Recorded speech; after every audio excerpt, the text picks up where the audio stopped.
Well, Keith, what was your turning point in your life and career that made you want to become a full-time life influencer?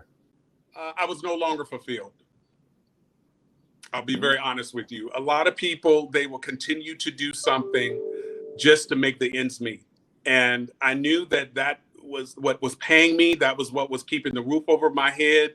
I had done my part. 32 years is a long time.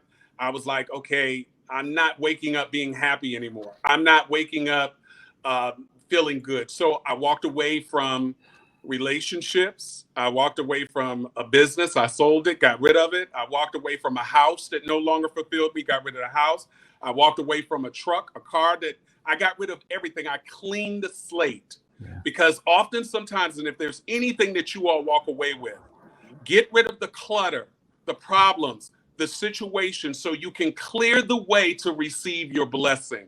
And I promise you, always remember, write it down. You can't get your blessing around chaos.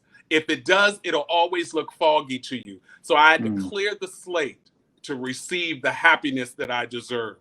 Now, it was a bit lonely.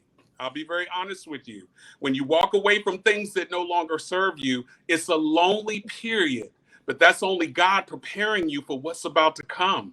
So acknowledge it, accept it, honor that moment that you're alone and you feel lonely in the process of change, and get ready for the big stuff to come because you're going to be ready for it when you go through that period.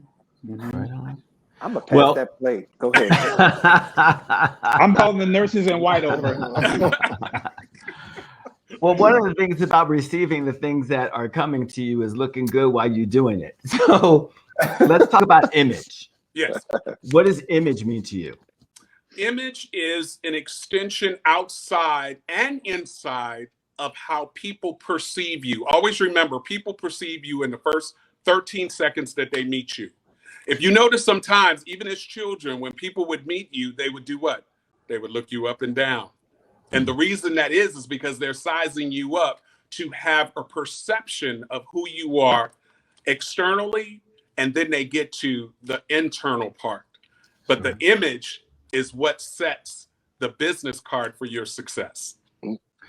That's very interesting because people do that. And there's an understanding of what people really look at first to really gauge who you are. That's right. What is that? Most of the time they look at your feet. Yes, child. And guys, I'm from Greensboro, North Carolina, and the way my grandmother taught me was, if you have scuffed up shoes, there's an issue with your manhood.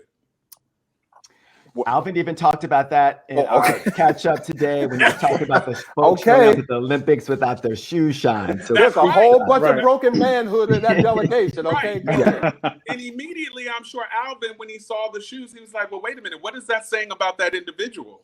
Yes. That is the foundation to who you are. It's the one that walks you. It's the one that keeps you up.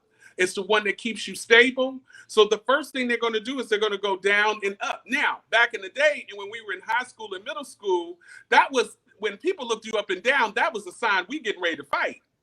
And we used to call that grit. They'd be like, who you gritting on? Who you looking at? Remember that? Yeah. Right. But what that was is people are trying to see who you are and what you're about. Now, here's the interesting thing. How you walk with your head up determines your level of confidence. So if you walk always looking down, people are not going to want to follow you because they know you don't know where you're going. But if you're looking up and you have a sense of pride, your mom and your dad back in the day used to always tell you, keep your head up, keep your head up, keep your head up. Because that is the perception of what people think about you. And that is a part of the image. See, a lot of people